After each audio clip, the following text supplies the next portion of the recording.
People have asked me a lot of times, well, why don't you have a parade? And why don't you like throw out beads and glitter and candy and all of those things? It's easy to think that if you live in a state where it's in a liberal bubble. You know, the West Coast, the East Coast. We are not free being gay people here in Jackson, Mississippi.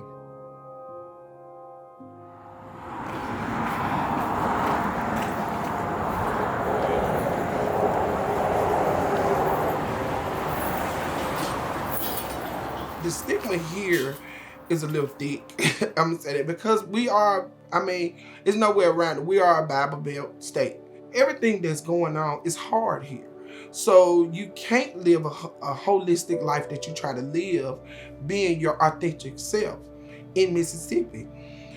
Dealing with HIV and announcing that you have that is hard.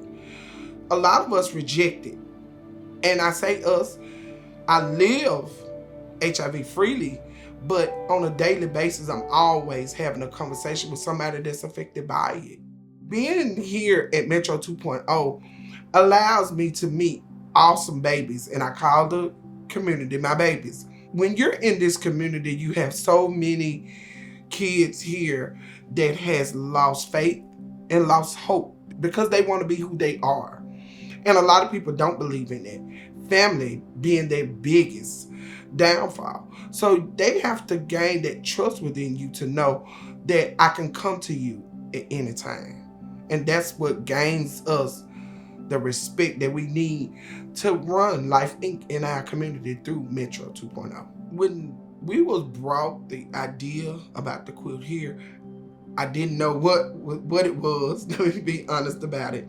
When they told us, me and my daughter Dominique, what it was, and we met up with the team, it was very emotional because we just lost Levatas Walker.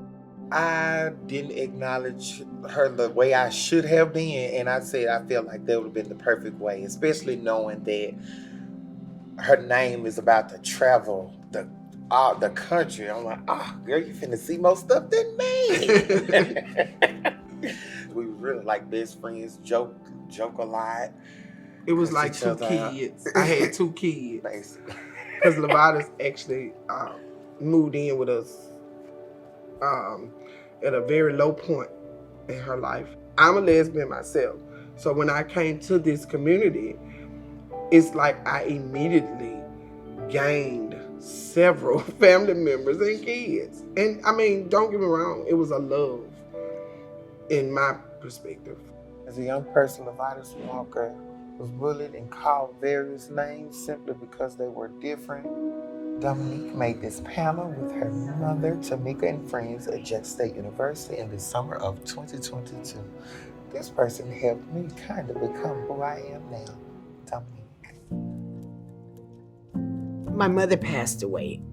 To actually have a way to honor her was a healing process for me. My family helped me do it. We were able to tell stories of, the fun times when she was here. And as other family members were impacted or other people I knew, I found out how healing it was to honor them and to know that they'll be able to travel the world with the AIDS Memorial Quilt.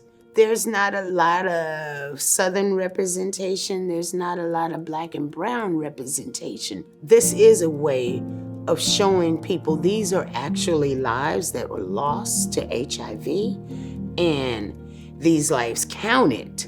But let's learn from the loss and learn how to take care of ourselves so that we don't have to continue to add to the quilt.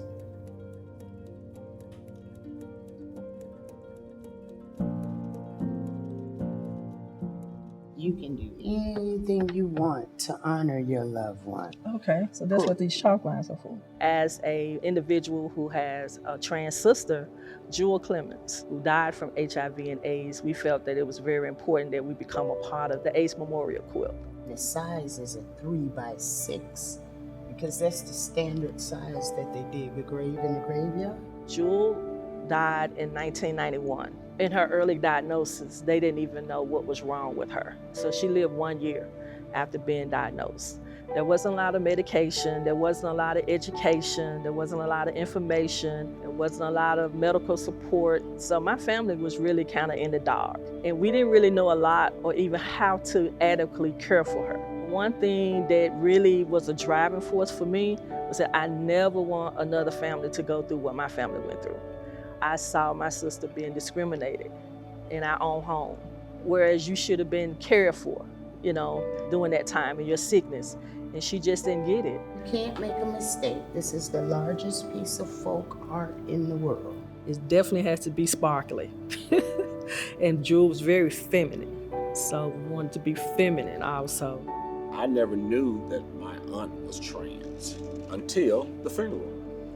And like she said, the times are different. There was a lot of ignorance within our family and around our family. And they buried my aunt as a male. That hurt me when I saw her in the casket. I was like, who is this? Because I knew she died, but I didn't know who that was in the casket because I've never seen my aunt as a male. I'm still scarred by that to this day. That was my last time seeing my aunt in a casket as a male with a suit on. Unfortunately, in the South, we still dealing with a lot of anti-everything, pretty much. We are still fighting stigma. We're still fighting ignorance. That's just one of the fuel and the fire that contribute to individuals not receiving the information or the education that's out there. I really believe that one great equalizer is education. There are a lot of things in your community, in your area that you could become involved with. It has to be everyday citizens to get involved.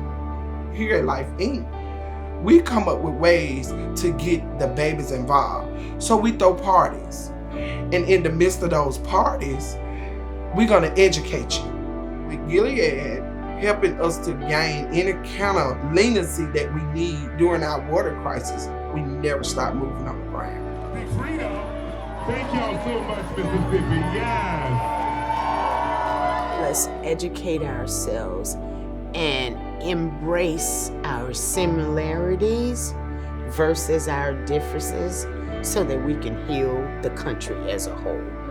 If we start there, we can get rid of HIV and all the other isms that come along with the life that we live in the United States. Change the pattern.